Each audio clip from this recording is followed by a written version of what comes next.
Grupa Roka realizuje strategię zrównoważonego rozwoju poprzez działania na wielu płaszczyznach. Począwszy od rozwoju produktu, przez zakupy materiałów, produkcję, logistykę, pakowanie i transport, aż po promowanie odpowiedzialnych praktyk użytkowania produktów. Jako uczestnicy inicjatywy ONZ Global Impact stawiamy sobie m.in. cele dekarbonizacji, gospodarki o obiegu zamkniętym, neutralności wodnej, rozwoju produktów zrównoważonych oraz podnoszenia jakości zatrudnienia. Najważniejszym dla nas jest osiągnięcie neutralności klimatycznej w 2045 roku. Konkretnym przykładem działań Grupy Roka w skali globalnej jest redukcja od 2018 roku zużycia wody o 53% i energii o 50%.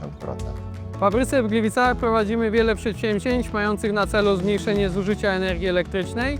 Jest to m.in. montaż przetwornic częstotliwości, który prowadzimy z firmą Control Service. W naszej fabryce przetwornice częstotliwości wykorzystujemy w wielu procesach.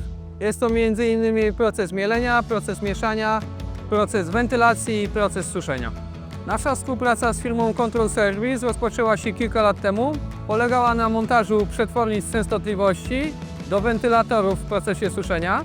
Zwrot z tej inwestycji nastąpił już po 7 do 8 miesięcy. Stąd też zachęceni dużą oszczędnością energii elektrycznej rozszerzyliśmy tą współpracę o większą ilość przedsięwzięć i większą ilość procesów. W ciągu 3 lat Control Service zamontował ponad 45 przetwornic częstotliwości, dzięki czemu corocznie jesteśmy w stanie zaoszczędzić ponad 30% energii elektrycznej. Czas zwrotu z inwestycji zależy oczywiście od aplikacji. Najkrótszy jest w przypadku pomp i wentylatorów. Obniżenie obrotów o 20% powoduje spadek zużycia energii o połowę. W przypadku napędów stałomomentowych oszczędności energii są wprost proporcjonalne do obniżenia obrotów. ROI wtedy jest dłuższy.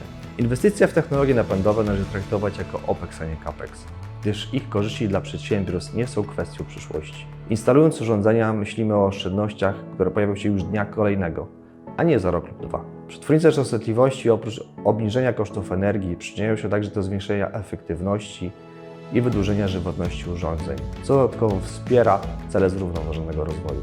Realizację celów Roka wspiera cykliczny serwis, do którego podchodzimy proaktywnie. Dzięki temu zmniejsza się prawdopodobieństwo wystąpienia nieplanowanych przestojów, a co za tym idzie, podnosi się poziom efektywności operacyjnej. Współpraca Grupy Roka z firmą Control Service pokazuje, że inwestowanie w zielone technologie to wyraz troski o przyszłe pokolenia i środowisko idący w parze ze strategiczną decyzją ekonomiczną. Ekologiczna technologia niesie za sobą mniejsze koszty eksploatacji i większą efektywność energetyczną. Jako Grupa Roka cenimy sobie współpracę z profesjonalnymi partnerami, z którymi dzielimy wspólne wartości zrównoważonego rozwoju.